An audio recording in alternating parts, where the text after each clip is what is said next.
Hello and welcome to Questioning Behaviour. My name is Sarah Bowen and I'm here with my other half, so to speak, Merle van den Akker. Hello, welcome to the episode. You're the dummy that don't believe in science. All your projects always be denying. You're the dummy that don't. And today on this episode, we're actually going to be questioning the behavioural science of digital health.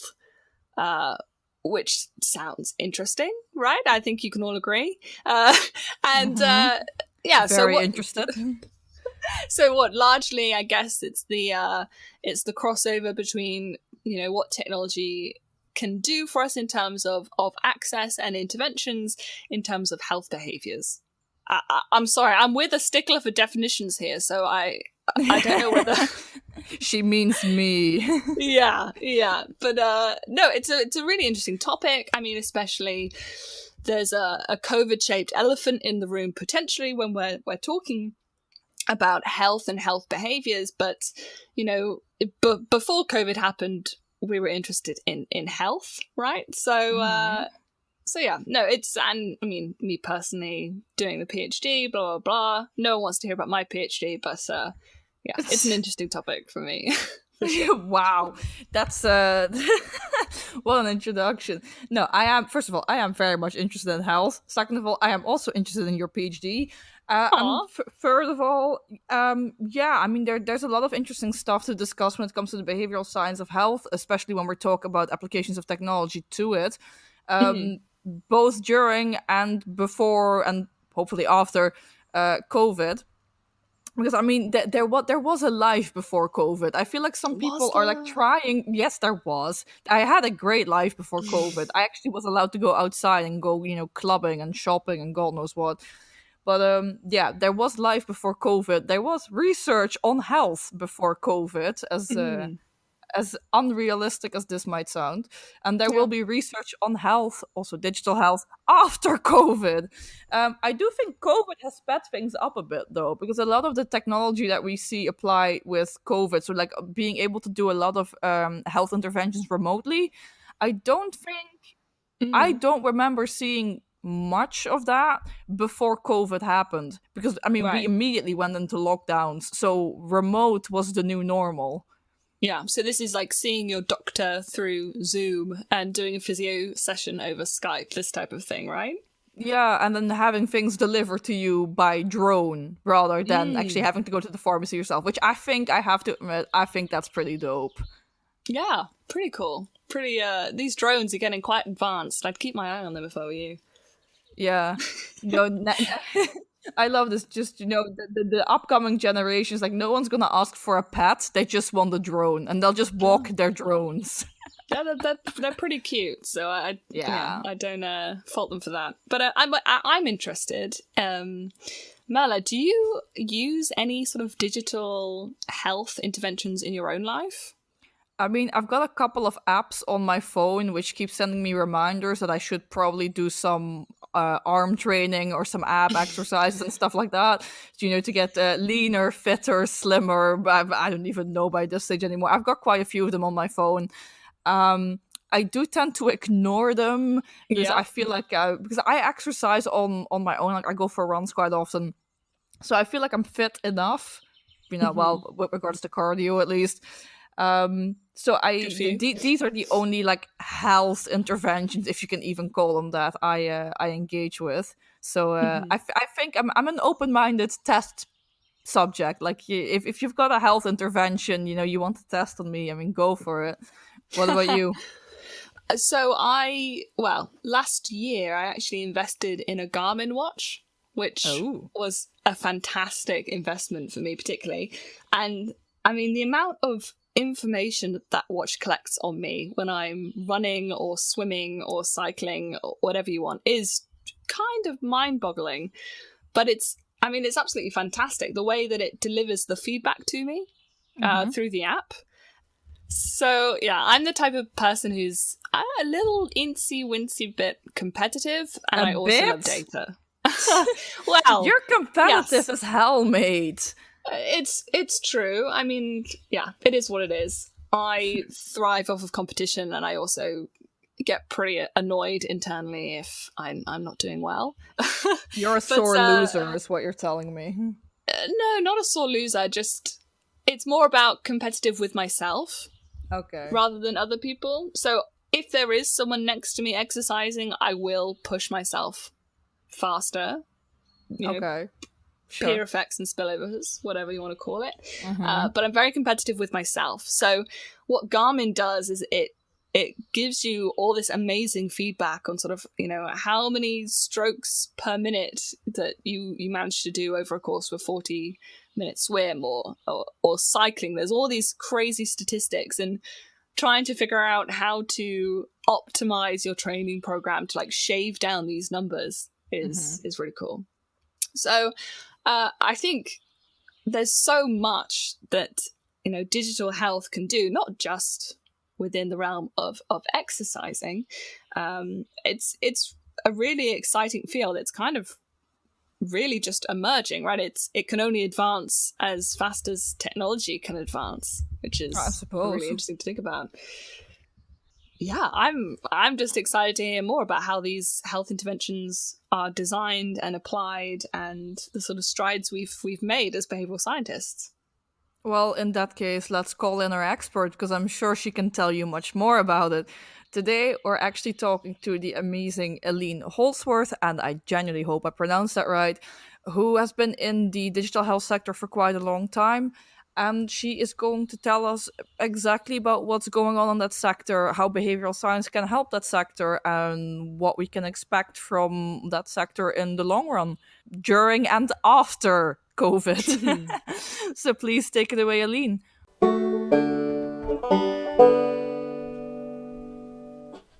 So today we're actually talking to Aline. Aline, welcome very much to the podcast. And in the tradition of this podcast, please do introduce yourself. Oh, thanks.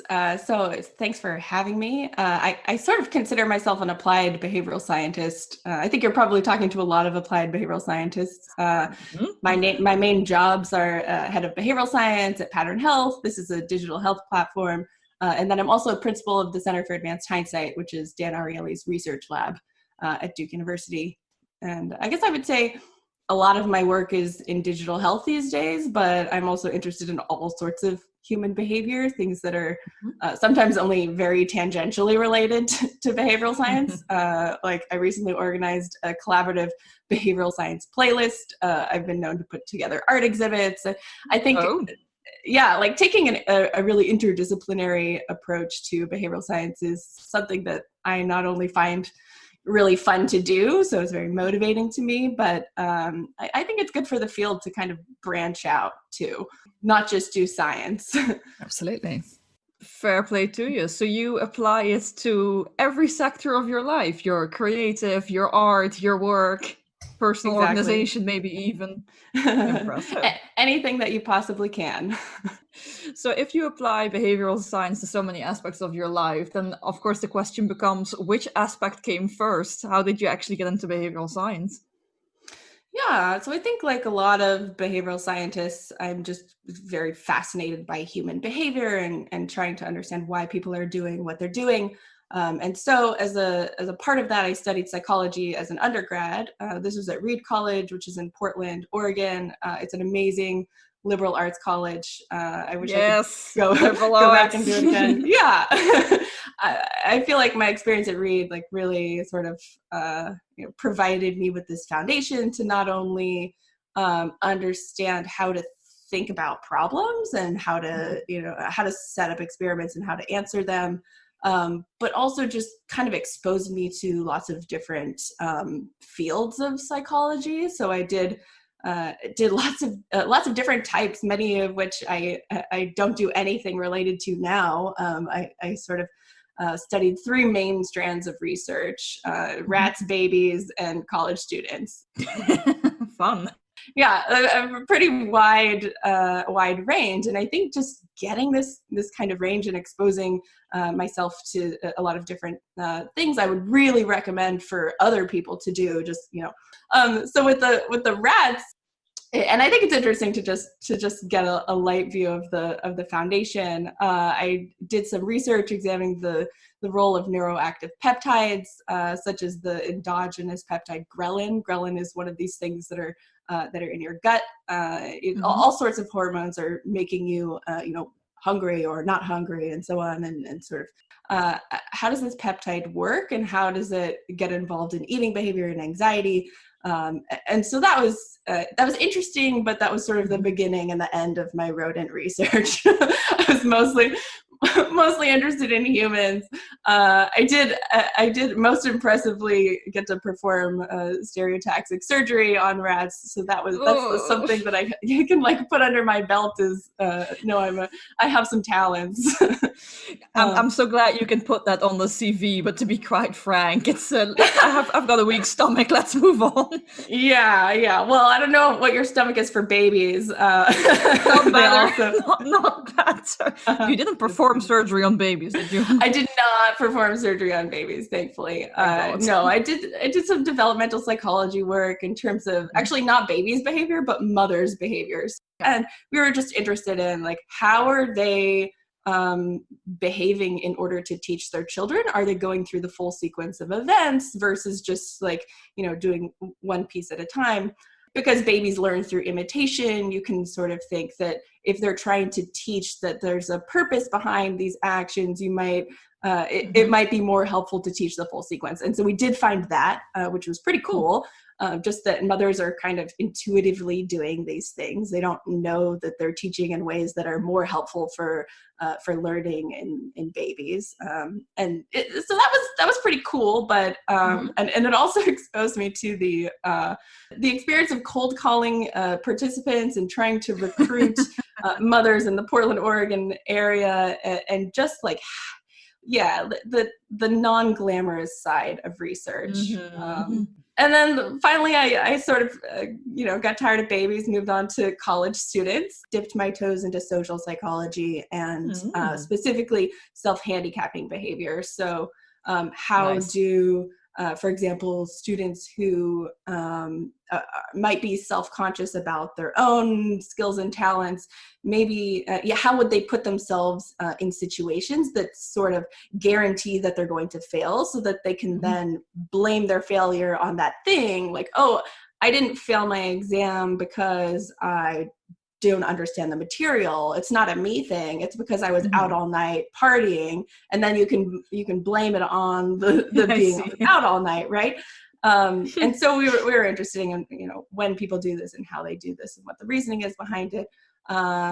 Also very interesting. And then I kind of discovered the judgment and decision-making field and did lots of studies around that at mostly starting at Carnegie Mellon University. Not a bad place to start. That was a sort of seminal internship in my experience. I did a few internships, and that one was the one that really sort of stole my heart and made me realize, oh, okay, this is what I want to do. And so the rest is history, I guess. Yeah, it sounds like you've got a load of skills under your belt when it comes to different and interesting subject pools. Rat surgery, not something I saw coming, but rat surgery. But today, I guess we're going to be picking your brain a little bit about health, and particularly digital health. As we are the Questioning Behaviour podcast, we're going to be coming at it from a behavioural science perspective. So I guess my next question for you is, how did you get interested in health, and particularly digital health? How did you transition away from college students and babies towards health? And rats. And rats, yeah, sorry, I keep forgetting that one. Yeah, so I think I started out working in health and specifically the behavioral science of health and health behavior before, the whole digital health aspect kind of started. And so after I got my psychology degree, I moved to Durham, North Carolina, where I still am today. Amazingly, that was not the plan, but I'm still here. So this is when I joined Dan Ariely's lab, the Center for Advanced Hindsight. And I was doing a lot of work with Janet Schwartz at the time, and she was a postdoc at the center. She actually, in the meantime, has done a bunch of things and is now back sort of an executive in residence at the center. But at the time, her main focus was really on health behavior. And so we kind of got paired together. And she was really sort of a mentor at the time. And I was learning how to do behavioral science almost under her wing. And so she was looking at conflicts of interest in dentistry and how two different dentists can look at the same tooth, and they're both likely to find an issue with that tooth, but there's only a 50% chance that it's the same tooth. I see. Wow. So the incentives to find something wrong in dentistry, but not only in dentistry, this is just the case that we looked at, they're very high. We looked at other all sorts of things, like how do people choose between different health insurance plans, how different things like premium and copay influence people's decision. And we found that people really, really overweigh the copay. And we were really interested in how could we help people design better systems for that. Looked at how people eating behavior and how to get people to take less of a portion of their side dish. One of these field studies where I stood inside a Panda Express for months on end. And you poor thing. Yeah, you should have hired a research assistant. Well, I was the research assistant, right? these are my lowly research assistant days, and so this is like the very beginning, right? So people are making fun of me for coming back into the office smelling like orange chicken, and I love orange chicken. Never really lived that one down. You need to make sacrifices for science. It's true. So I'm actually quite curious. So to me, health insurance, eating patterns, eating behaviors, dentistry, these to me all make sense, to approach that. They're all in the health sphere, and they can be very easily approached from a behavioral scientific perspective. But what exactly is the difference between approaching health from a behavioral scientific point and digital health? What exactly is digital health? Yeah, I think in many ways it's the same thing with more sophisticated tools. And right around the time that the iPhone came out, was like maybe the same year that Predictably Irrational came out. Like the world just started changing. There's these new technologies, and so we were very excited to leverage them. And so I think in terms of the problem space, it's really very similar. We're trying to change people's behavior for good, get them to, exercise more, eat less, take their medication on time every time. Those are like the big three. And, of course, there's all sorts of other health behaviors that are important, getting people to stop smoking and so on. If you're diabetic, checking your insulin and so on. But these problems were much harder to study before really the advent of modern technology, right? So when the Fitbit came out 10 years ago, and when electronic Bluetooth pill bottles came out and the Apple Watch, we suddenly have all of these new ways of collecting data. And so it's both on in the sense that we can understand more about people's lives and get, this very fine-grained data about, what's happening from the second that they wake up until the minute that they go to bed. So that's part of it, right? Is we have this better understanding and more data, but it also gives us this ability to intervene in a much more granular way. So rather than, hope, so, someone comes into the lab and you have a half an hour session with them and maybe ask them to exercise, or this like very kind of artificial but controlled environment, you suddenly have the ability to to sense when someone has left the house, which maybe isn't the best time to give them a medication reminder, or see right when they get back to the house, assuming their medications are at home. And maybe we even have that information.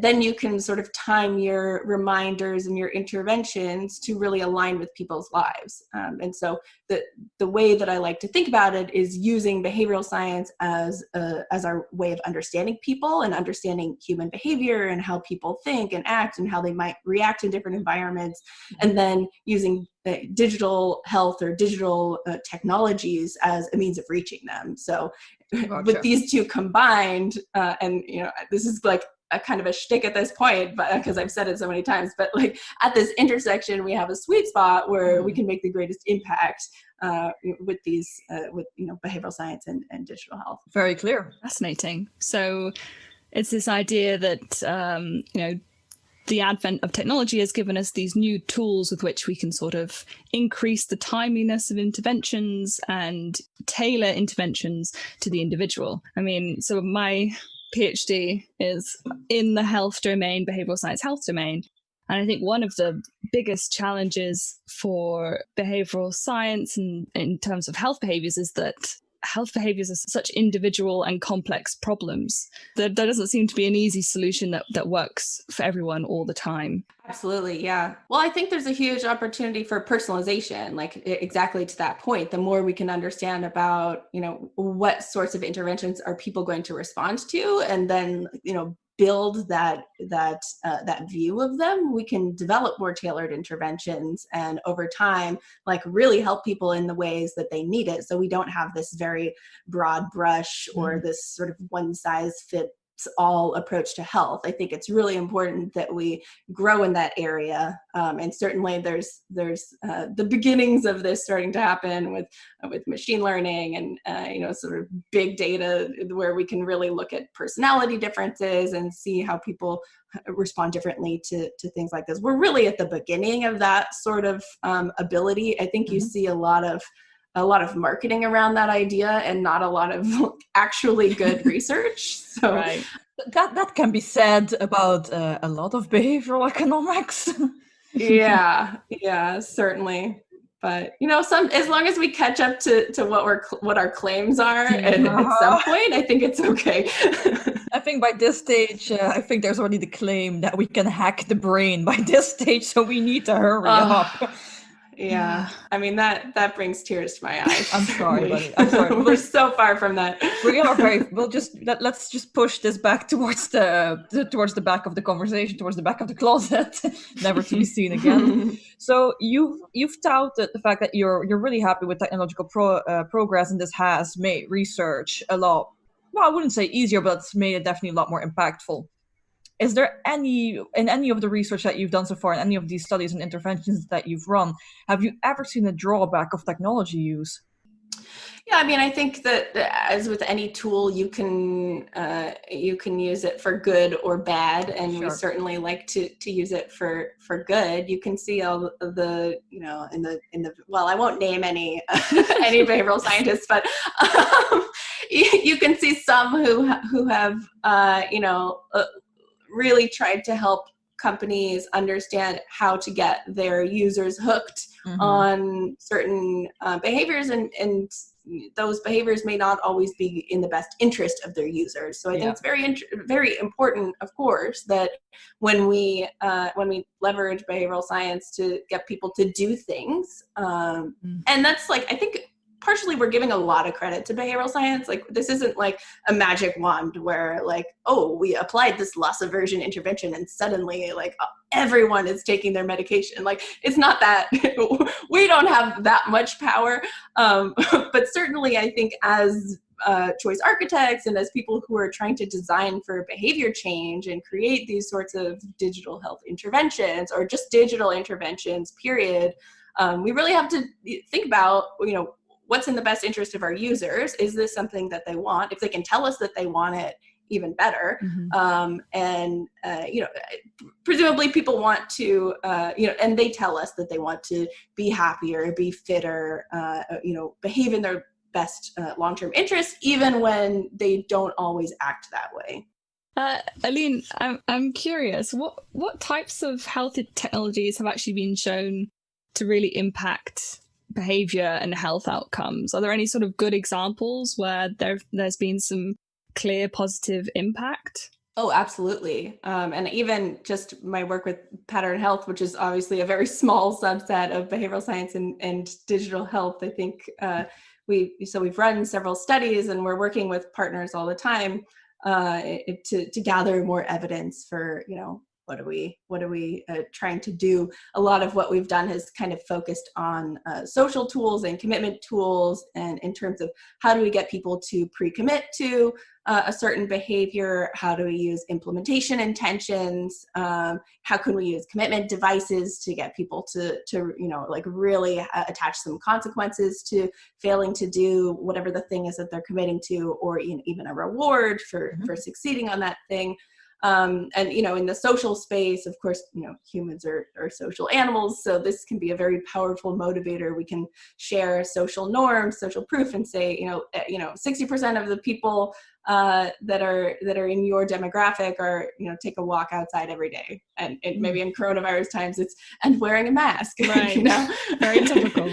And we can also, use social media to sort of broadcast their behaviors more widely and get people to, do a combination of commitment and social tools where you get people to commit to their digital health program, for example, but then also share that with everyone to provide some accountability. And then if you even take it even a step farther, you can sort of assign people or have people, pick their own accountability buddies, where they say, these are the people that I want to hold me accountable to my health goals. And I would like you to send them a notification every time I don't take my medication, or I don't do my stretches, or whatever the thing is. They just casually show up at your door and scream abuse at you if you don't do it. Whatever intervention works best for your particular familial or friendship or even coworker situation, right? Mm-hmm. That's really interesting. I'm curious, is the sort of use of social networks, social normative messages, are these more likely to work for health behaviors that aren't associated with lots of embarrassment? I'm guessing that not all health behaviors are the same. Absolutely. Yeah, no, I think that's a really interesting question. And I think, on top of that, so I think there's certainly potential for different health behaviors, but also just individual differences, right? I think that going back to personalization, some people are going to be really comfortable with this and some others are not. And I think a one sort of unfortunate irony is that sometimes the people who are less comfortable with the intervention will be that much more effective for them. So really the ones who need it are not the ones that are most likely to utilize it. And one of these individual differences is in sophistication versus naivete. That's sort of one of these sort of classic behavioral economics individual differences. And so people who are sophisticated say, I'm going to have a self-control lapse in the future, and therefore I want to do something now. And so this is often where commitment devices come into play in order to sort of prevent my future self from falling prey to these things. But we did do a study where we had 3 different behaviors. It was meal tracking, exercise, and this is like a step count kind of exercise, and medication taking. And it was actually not a real medication. It was a very foul tasting vitamin that we asked our participants to. So these weren't patients. It was a pilot study to kind of test the concept of this social sharing. And so we didn't look at the different behaviors. It was either you share all of your activity or you don't, but we did actually allow them to choose who they wanted to share with. So for those that were less comfortable, maybe, sharing this with their entire Facebook network, we allowed them to either create a limited group, so you can sort of decide who's in this group and who are you going to share with, or just to share it privately. And then when we were looking at the data, very interestingly, those who shared it with everyone were the most adherent to all 3 of these behaviors. And then those who and sort of incrementally along these different groups, the fewer people that you shared it with, the less adherent you were, which sort of makes sense. And we weren't able to tease apart, well, is it just that, because we didn't randomly assign people to share these different groups, so we don't know how much it is that versus the kind of person who's willing to share with everyone versus the kind of person who's willing to only post privately, or not post at all, and so on. So it like very interesting questions in that space. I think maybe we'll have to do a study together and find out. I would be up for that. I mean, it poses an interesting question. Behavioral science may have a role to play that's sort of beyond, trying to come up with interventions in the sort of digital health space, but also behavioral science might be able to influence sort of UX design of these technologies. How much work is going into user experience, sort of behavioral science of user experience versus the behavioral science of focusing on health outcomes and interventions? I spend a lot of my time just working with the designers and the product manager, and just trying to understand what are the behaviors that we're trying to encourage here, what's the key behavior of the program, and also just like the platform as a whole, right? How do we make this an easy, convenient, even fun, if you can get fun in healthcare, app to use for users. And there's all sorts of things that we can do and are doing, ways that we can gamify the process and make it more more social and tap into people's, actual lives, so that it's not just this thing that you can easily forget about. It's really ingrained in their sort of day-to-day lives. And so that's essentially, I think everything comes down to decreasing friction and increasing fuel, right? How do we make the health behaviors that we're targeting easier to do, get rid of those barriers, and more fun to do, or more motivating to do, more appealing, and sort of using all of the tools in our behavioral science toolkit to really do this. And it's been really interesting to see where there's overlap with sort of more traditional user experience and design. And we may have the same sort of concepts, but have different names for them. Don't put too many decisions on a screen, but also don't have too many screens. And so there's a lot of very familiar things that you see in user experience. I would say that we're still a far cry from being so integrated that that we're talking to each other seamlessly. But it's so much fun to try and I don't know, I feel almost like an explorer, and uncovering these new worlds and trying to create new standards and figure out, well, like, what is the best way to approach this? Lots of work to be done, so which is very exciting. I don't think I would be as into it if everything was figured out already. So then I'm quite curious. So we've mentioned technological progress and the integration of user experience, which is also heavily reliant on technology. Is this the way forward for digital health? Will this largely depend on technological progress, or do you think other factors will come into play more as well? Oh man, other factors are already into play. The technology is really, I think, the most advanced part of this, and you can see this especially in other fields. With the you know in particular the financial decision making. There's so much technology to support that. Like, the technology is there essentially. Yes. It's not that we haven't figured out how to do this. Yeah, it's all of the other, regulatory barriers and the complexity of healthcare and health systems. And I think that I'm cautious about saying that health behaviors are more complicated than financial behaviors, because I don't really believe that. I think there are far more similarities across domain than there are differences. Sure. And it's actually really fun for me to see, like, and in particular at the Center for Advanced Hindsight, where we study health and financial decision making, and the interaction between the two, right? Like, I'm like the perfect combination of you two. You are. Oh my gosh, Sarah, we've merged. I love it. Amazing. We're just younger clones of Aline, but the process got fucked up to the extent where they took everything Aline was, and then they unfortunately split everything in two. I'm kind of interested. It feels like, technology stepped on the scene in behavioral science and has massively pushed us forward. And, as you said, we are at the beginning really of what's going to be possible, the changes that we're going to see in the next year, next 5 years, next 10 years, potentially exponential growth, who knows.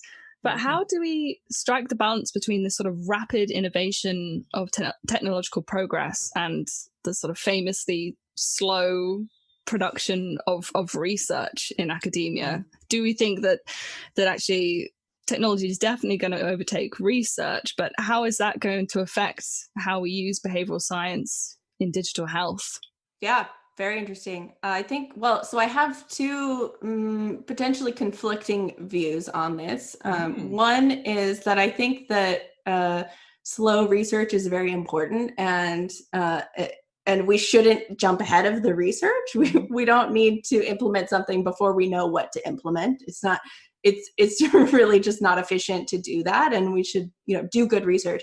With that said, I think that there are certain things that we do in research, and particularly in academia, that are slower than they have to be. Oh yes. And I think there are new ways of studying human behavior that are emerging and developing, these sort of like micro randomized trials where you can assign someone to condition over and over and over again over time, and almost in a machine learning kind of way, but where you're training the model more intentionally.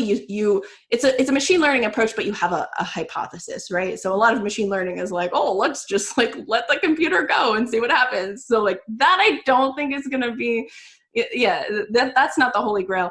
But I do think that some of these more sophisticated ways of hypothesis testing that are coming about, that are really very iterative, and it can do very small experiments over time. That is definitely, I'm very excited about that. I think that there's a huge amount of potential, and particularly within real products that people are using all the time. I think there has to be some combination of lab research and field research where, we have our very perfectly, neatly, well-controlled studies in the lab or even online. But we have the trade-off of this being a very artificial environment. And then, on the other side of things, we have the very messy real world. But we can generalize a lot better here, right? And we can do, we can study with the, say massive population of, for example, all Fitbit users, right? And so there's pros and cons to each approach. And I think that the only way forward is to combine both of these approaches to come to a better understanding of whatever that particular thing is that you're studying, if it's exercise behavior, eating behavior, and so on. I actually have a question about this. Is not as a follow-up from this one, but when it comes to health behavior, as Sarah has already mentioned it, health is a very, very broad topic. Which topic within health do you have a personal preference for studying? What type of study do you enjoy most? You mean like in terms of like what kind of behavior? I think exercise is really exciting to me. I think that it's so difficult to get people to exercise. I know. And I also, what is it? Me search, where we're most interested in the things that we can identify with the most. So my me search is, how do I get myself to exercise? And there are such boring reasons that I exercise that I just like, would not make an interesting research study, but I'm just so fascinated by how could I take this. And so a lot of it comes down to the social, it's usually like, my husband is like, we're exercising today. And I'm like, no, I don't want to. If he conveniently forgot that we were supposed to exercise, I would definitely never bring it up and never exercise again. But it's these kinds of things like accountability buddies. I have a running text chat. It's both a running chat and about running. Where there you go. I know, it's a bad pun. It's okay. It's bad when everyone just rolls their eyes and shakes their head. I can't hear it on a podcast though. That's all right. No, exactly. They won't see us. This is fine. Now everyone knows. And so this is something that's been really effective, at least pre-corona times where we would have a group run. We would all show up on, every Thursday. Of course, it's been months since we've done this, and therefore it's been months since I've gone running. But just like thinking about exercise behavior is fascinating. One study that I just love that came out of the Center for Advanced Hindsight, I wasn't involved in it at all, but Zach Zenko, who was a previous postdoc, he's a kinesiology professor, and one of the studies that he was interested in, he was like really pushing forward the exercise agenda when he was at the center. He was interested in how could we get people to think about exercise differently, sort of reframe the pain of exercise as this is muscle growth. It's like it's a good pain, right? And how could that get people to think more positively about their exercise and maybe increase their intentions to exercise in the future, and ideally get people to actually increase their endurance and their likelihood to exercise in the future. He didn't find, because this was one of those controlled lab experiments where they had one opportunity to show that they were going to exercise more, and it was like, how many bench presses will you do? I know. So he got people to think less negatively about the exercise by reframing this pain. So that's a good start. But I think like there's just so much that we don't know about why people exercise and when they do. And I, when I look at my own life and I'm like, oh, that was a really good year of exercise. What happened? Well, I just got up and exercised every day. It's just like exercise leads to more exercise, and no exercise leads to no. So that like magical habit formation that nobody really understands. We talk about it a lot, but like, what is it really? We're just describing the fact that it's happening again, not so much about why. No, I think that's fascinating. Something I've noticed, especially on social media, there's been like a real movement towards sort of body positivity, and sort of like less about what you look like and sort of valuing yourself on who you are and what your body can do for you. But what's come out of that movement is I've seen a lot of pushback against negative reasons to exercise. So you see sometimes people exercise as a punishment almost, of saying, I'm going to go for a run so that it's okay for me to eat, or a cheeseburger, or like, and the two do not cancel each other out. That is a bad strategy. No, but these are sort of negative mindsets that people are having, but they are getting people to exercise. But it's quite interesting. I think there's been a lot of focus on how to put people in the mindset to exercise. And I don't know whether there's anything about trying to get people to switch mindsets for reasons why they're exercising. Yeah, that actually made me wonder. So, I mean, this or clinical health, I suppose the correct name for that field is, do you work much within the clinical health domain where you look specifically at disordered eating behaviors or exercising behaviors?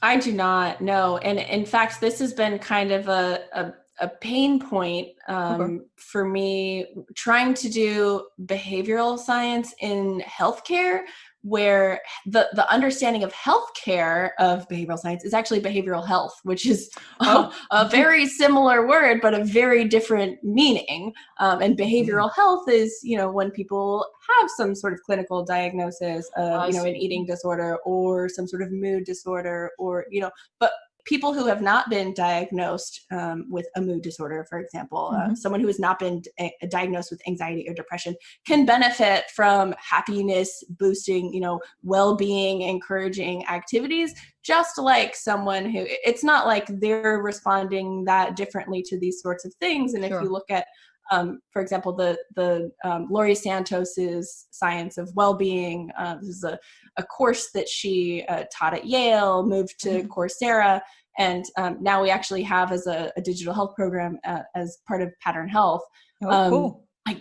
This is an incredible program that anyone can use, and that's really appealing to me because one, we can have a bigger impact if we're increasing the well-being of everyone in the world, as opposed to, this small segment of people who are being treated for depression. And I feel, just going back to the am I doing any or behavioral health versus behavioral science in health. Gotcha. It's actually presented a challenge when it comes to just trying to describe what I do in this population, because our customers at Pattern Health, they are so familiar with behavioral health that when I say, or, we talk about behavioral science, they're actually hearing behavioral health. And so they're not getting the fact that, oh no, like we're interested in all sorts of behaviors in your non-clinically depressed, non-mood disordered patients. We're interested in all sorts of behaviors, like getting people to take their medication. And like, that's where behavior change is gonna, I think, have the greatest impact because it applies to so many people and so broadly, and we can, change the platform to really influence people on a grand level. So that's sort of one of the struggles that I have, and I'm not really sure what to do about it, to be honest. I have a question. I don't know if you'll know the answer, but I'm going to try anyway.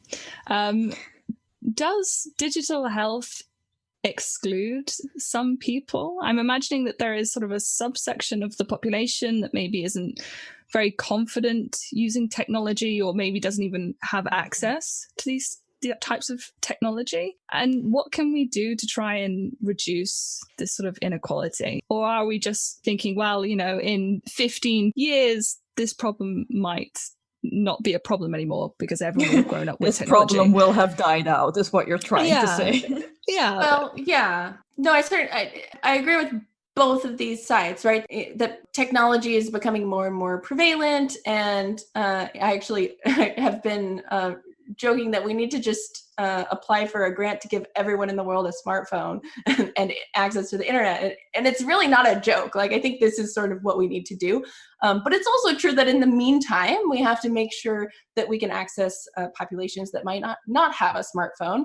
And so, there are all sorts of things that you can do for this, and technologies to reach people who might have a SMS only.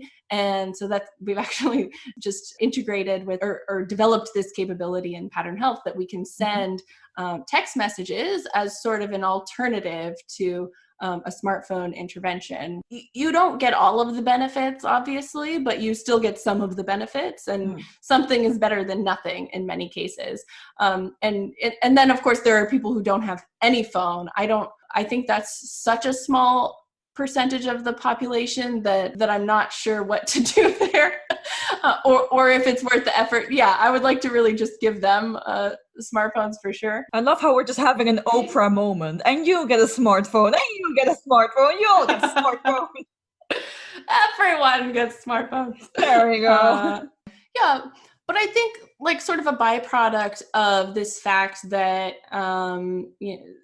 okay, let's say that we're using Fitbit to understand the movement of populations. Well, we can't forget that not everyone has a Fitbit, and that we're getting this only a partial view of people. And maybe the kinds of people who are likely to get a Fitbit are the kinds of people who are already fit and already moving, or maybe they have greater means. They're in a higher socioeconomic status. And so, as long as I don't think this means that we shouldn't use Fitbits to study exercise or physical activity. I think it means that that we need to not forget that, and also find other ways to reach those people. So with a text-based intervention, or back to Oprah, give everyone Fitbits. Okay, well, if nothing else, Aline, what should listeners take away from this episode? If you have a key message, what would that be? Well, I think it, all sort of comes down to the sweet spot, right? If we can use behavioral science to understand human behavior and, how people operate within their environments, and then technology and, digital health in particular as a means of reaching them, that's where we can do the most good. I like it. Very succinct, to the point. I've said that before. Very Excellent for rehearsed. marketing purposes. I like that, yes. And finally, if the listeners have liked what they've heard this episode and you've piqued their interest, is there any way that they can keep up to date with what you're doing, follow you maybe online somewhere? Oh yeah, I mean, follow me even if you don't like me. Just do it for the controversy. Yeah. So I'm on Twitter at Aline Holzwarth. LinkedIn is a good place. I have a sort of website, alineholzwarth.com. I have a Medium. I write some things on Forbes. And then, of course, I write a bunch of articles through Pattern Health and the Center for Advanced Hindsight. So those are both good areas to check out, their social media, their website, and so on. You are unmissable. You cannot not be found, is what you're saying. It takes a lot of effort to miss me. Just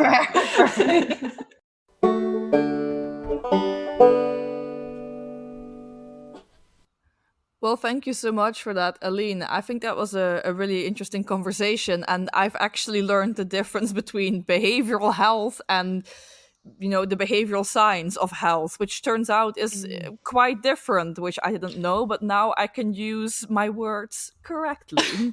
Yeah, I know you're a stickler for a good definition, so I can tell that's going to be very satisfying for you. So satisfying. Nice. Yes, I am keen on getting definitions right, and I'm especially keen on these little differences that most people don't know about. So I can halfway through their sentence, I can interrupt them and correct them. That is what I live for. This is what gets me going. You're an actually type of girl, are you? Oh yes, I am. I'm really sorry to interrupt, but what you're saying is not actually the right definition. Like you think you mean this, but actually you mean this. This is I don't get invited out much anymore. This is exactly why. You can't see me, but I just experienced like a whole body cringe, like everything just convulsed. Thank you. This is why all my friends leave me after a while. Anyway, Sarah, besides me having some serious issues with definitions, what did you learn today? Well, I thought it was, obviously it was great to speak to Aline. She's got so much amazing experience in the field and just really interesting to see, where she started, cutting up rats, moving on to children, obviously the natural progression. Not cutting up children, we should emphasize. No. But that was really cool to see, and just, talking about how a career progresses, sort of models of interesting careers. I think Aline's is pretty cool. Yeah, no, absolutely. I think it's really cool stuff, and we'll see how it progresses. I mean, as Aline already mentioned, we're not far off from everyone in the world, regardless of socioeconomic status, having a smartphone. And once everyone has a smartphone, there, you will have approximately 7, or by this stage, maybe more like 7.5 or 8 billion people that have data collected from them continuously, including health data. And I think from then on, we'll see some interesting phenomena develop, some interesting phenomena occur.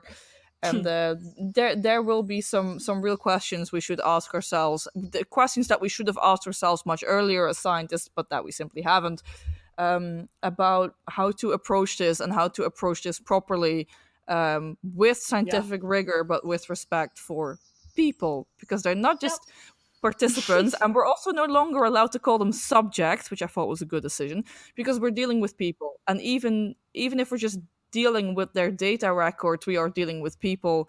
And I think especially with a topic that is quite sensitive, because health is really, really sensitive to a lot of people. It's very, very personal information that I hope the scientific community can refine its humanity, whether it's in academia or in industry, and tread with caution. Yeah, it all comes back to the use or the abuse of behavioral science, right? Absolutely.